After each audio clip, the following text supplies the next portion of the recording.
Perfectly Normal, a podcast that brings you love, courage, and connection. And I'm your host, Michelle. I'm a life coach, artist, author, and pharmacist. I'm the founder of Elevate Life Coaching. It's a seminar and coaching company. Let's jump right into the show.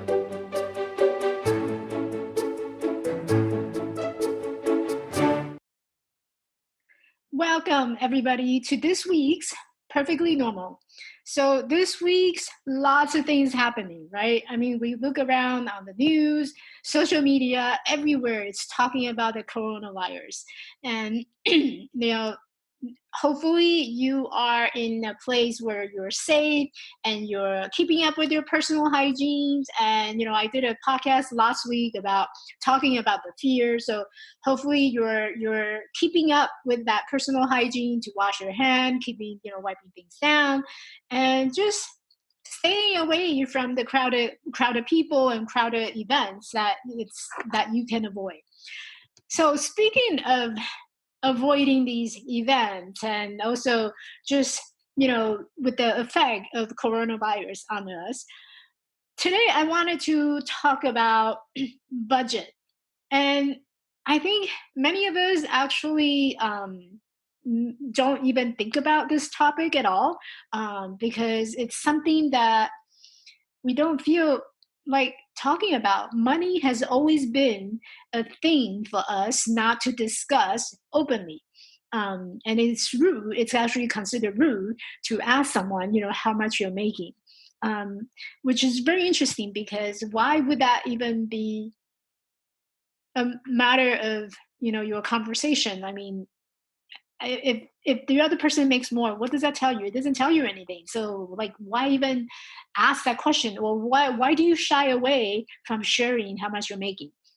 Anyway, but that's another topic. But so today's topic is really about budget. So do you have a plan for the future? Right? If you look around, a couple of weeks ago, when we first learned that the coronavirus has landed in America, and then all of a sudden the stock market start to crash, right? It keep going down. And for those of you who invest in the stock market, you probably looking at your phone constantly, checking on the numbers.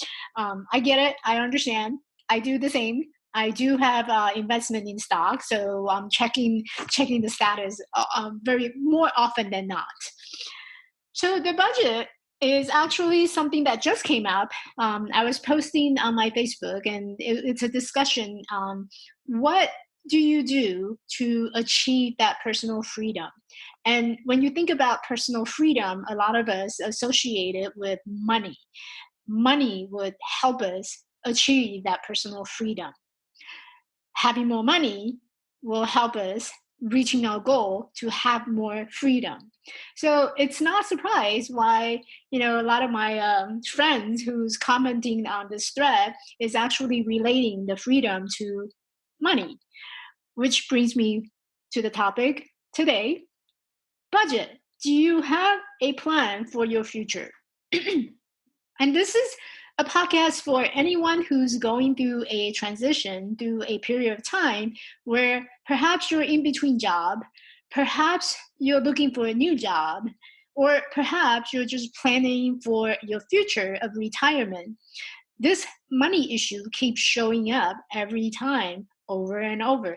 And I have a lot of clients who come to me because they're in the career change. So they're either looking for a job or they want to look for a new job. So they need to create some kind of safety net for themselves. So oftentimes, the money issue will come up and the finance issue will come up. So how do you create a plan around budget, and what does it mean to have a budget? So budget to me, it's always about putting a limit on how much you're spending, right? When you sit down, I never knew this before until recent year when I start to have my own business. I started to look at, oh my God, oh shit, I need to start looking at how much am I going to spend on which investment, and how do I use this funding for that investment, and how do I shift around my money. And what do I do with those return and revenue? It becomes like a big thing for me once I start having my own business. I never had this issue when I was working for someone else because it's always a paycheck goes to the bank. Great. When I need cash, I just go to the bank. I never had to really managing my own budget at all, period. Now I'm doing it on a larger scale. And initially it was actually creating a lot of fear because I didn't know how. So I had to tap into my resources. So I went online, like where else, what else would be a better good resource than Google? You just go on Google and you Google budget and budget planning. There you go. You have tons of information that's coming up. And that's also how I found life coaching, by the way. I went on Google and I typed in life coach. Anyway, so I didn't know how to create that budget plan. I never had a plan, and that's the reality of it. I didn't know that you're supposed to create a budget plan. So the way I've been handling my money is, I go to work hard, get a paycheck, go to the bank. That paycheck will get deposited to my bank, and all I need is a ATM card or occasionally some checks, and the bills go out, and there you go. Simple and non-complicated budget. It's simple. And when I started to have this business, I noticed that the way I was spending, it was really unrealistic. And I remember before I started the business, I would make purchase. I would sit home and I get bored, so I go onto Amazon and I start ordering. Right, anything that from like small, the non-essential to the big items, I started to, every time it's a spontaneous thing for me to just go online and order it and place it, and there you go. It's automatic. Never had to think about it. Now that with the business, I have to spend more money on, advertisement. I have to spend money on networking, business trip and events. And I do my own event. I host events and all these equipments for the office. I have more spending, and in order for me to have return, I need to be able to spend. So money become a flow. Money become a thing that it comes in and it goes out. There's a consistent flow of money that keep generating. And and it was to the point where I was seeing initially, the first year of the business is always a most challenging period of time. So you're still trying to get your name known, getting yourself out there. So it doesn't necessarily mean that you're generating income. And when that happened, I read it. It was like a culture shock. So I sat down, I started thinking about, oh my God, I got to come up with a way of how I spend things so that I can spend my money on the essential stuff, on the important stuff that's going to help me with my business. So I actually sat down one day and I was trying to map out, like, where am I spending? How much am I making? What is my negative? And how much return do I get, by the end of the year? And how much do I want it to be by the end of the year? So I started to really focusing on what is it that I want and with my business, and what do I want my money to look like in the future by the end of the year.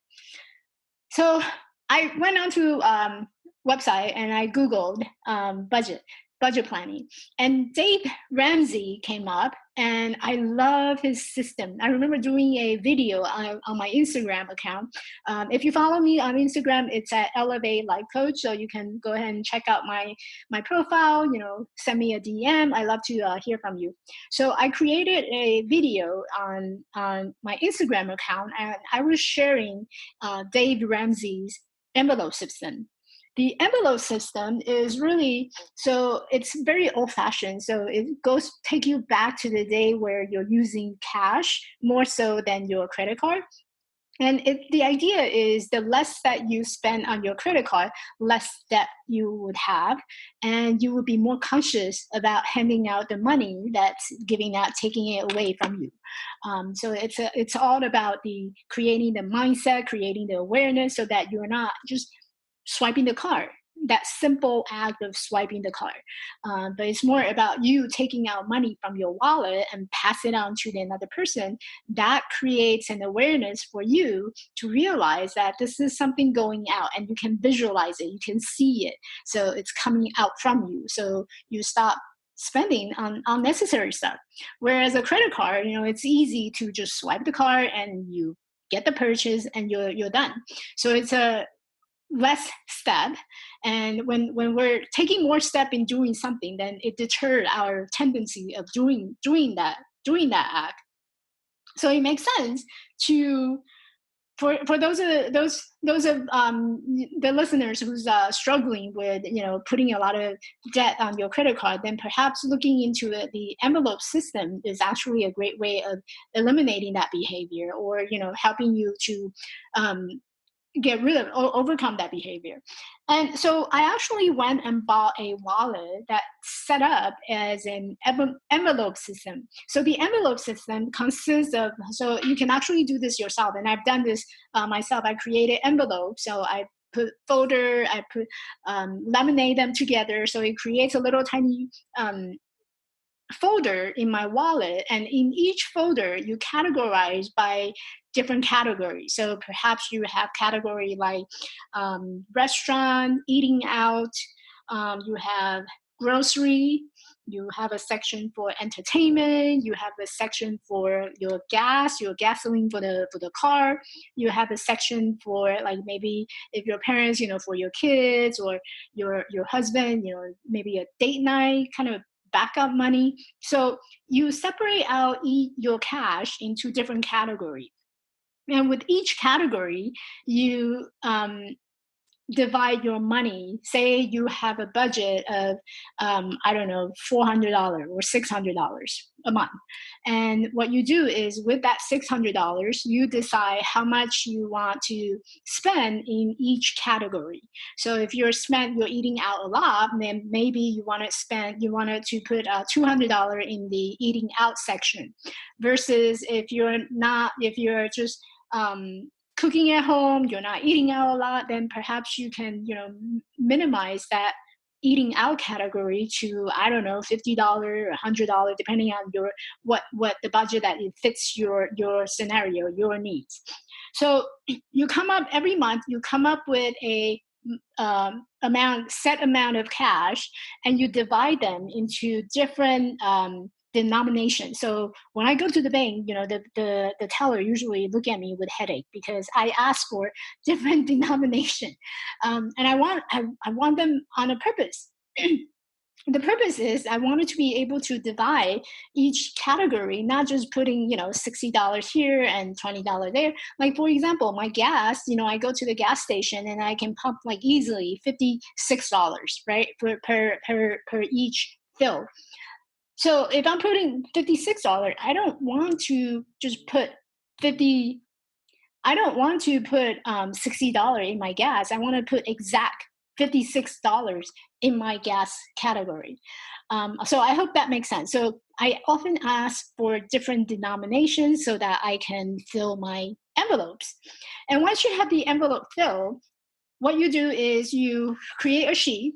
So every time you go out and you purchase something, you write it down, you log it out, and you subtract, what is being given out versus, what you have left. You kind of got to keep a record of, what's going out and what's remaining, so that you have an idea of how much you have left. Or you can just simply look into your wallet and you'll know how much you have left. And when you do that, it creates another awareness. Oh, I'm running low on a particular category. I need to stop.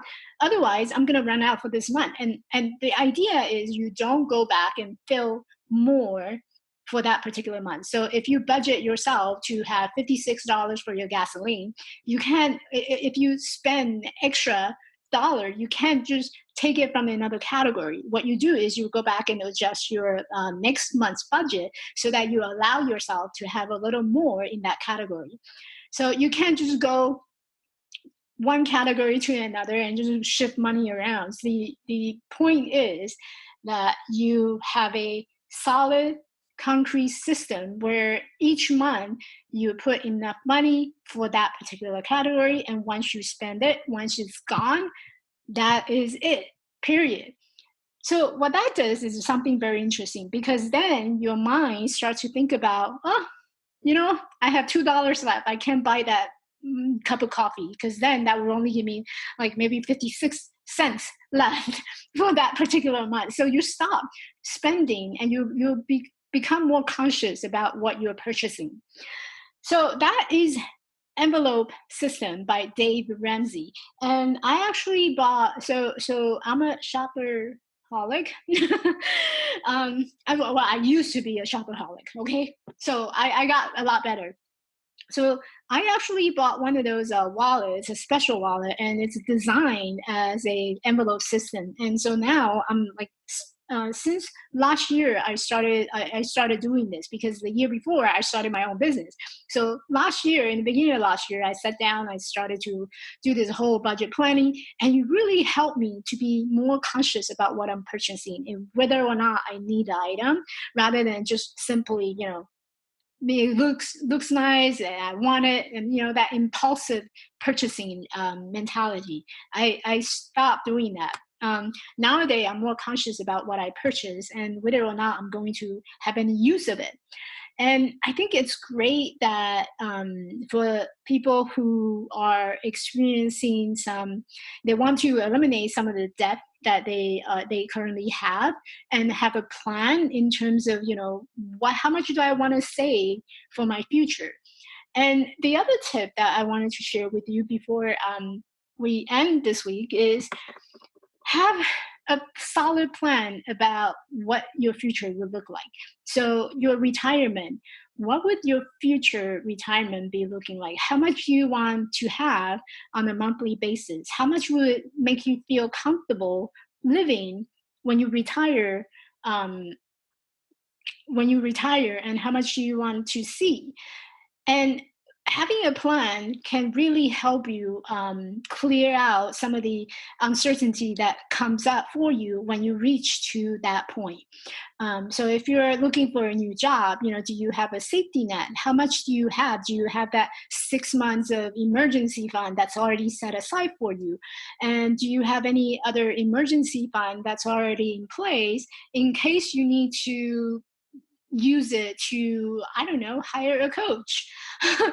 And that's one of the questions I ask my client all the time. Before we signed up, I wanted to make sure, because money will get into our way into a lot of things. So if you have a vision, you have goal. And many times, I have clients coming to me and they have great idea of what they want to do in their life, but they're just not willing to let go of that money mentality and how they're addressing their money issue, finance issue. So they allow that money to get into their way of achieving something greater. So this is so common, and I make sure that all my clients, we need to address your money attitude first, your money relationship first, before we can even think about, potentially exploring what are some of the opportunity for you to expand. Because as long as your money relationship is not clear, you don't have that set amount or understanding of, I need to have some kind of plan in case something does happen, then that fear, when something do happen, it's going to be so tremendous and so big that it's going to deter you from hiring a coach or seeing a therapist, or even going for a new job or applying for a new job, because you're so focusing on that fear that it had created over the money issue. So always think about, creating a 6 month emergency fund for yourself, regardless what are you going to do with that emergency fund. So in case you do lose a job, or in case the job market is slow right now, or the stock market crash, you still have a 6 months leeway to really help yourself in transition over to the next period of time. So do you have a plan, and what is your plan? I have a Facebook group that's going on right now. It's called the Confident Lab. And when you go to Facebook, you can search for it, the Confident Lab. And I invite everyone who wants to develop their confidence, be more visible in doing what they do, and really truly having that personal freedom in all aspects of life and not just money. You're all invited to that group. And if you join the group, you can interact with me. You can ask questions, any concerns that you have around budget. I'm happy to be there. And that's the whole reason why I opened up the group. So I wanted to be there so that I can be a support for you. So go ahead and sign up and join. It's free to join. It's called Confident Lab. So with that said, hopefully this is something that you can make use of in your everyday life. And I will link the envelope system. There's a YouTube video. I will link it to this podcast description, so you can always go back and refer to it. It's a great resource. I highly recommend you take a moment and go watch it. I have to find the video that I shoot. So you're welcome to join the group, and I will send that to you over the group. And then you can, like I said, always follow me, listen to my podcast, and give me a rating. I always appreciate your support. And I will see you next week. Hey, thanks for joining me this week on Perfectly Normal. Make sure to visit my website at elevatelifecoaching.org. And if you found values in this show, I appreciate a rating on iTunes and Spotify. Or you can simply tell a friend about the show. That will really help me too. This podcast is made possible by listeners like you. Thank you for your support. And be sure to tune in next week for our next episode.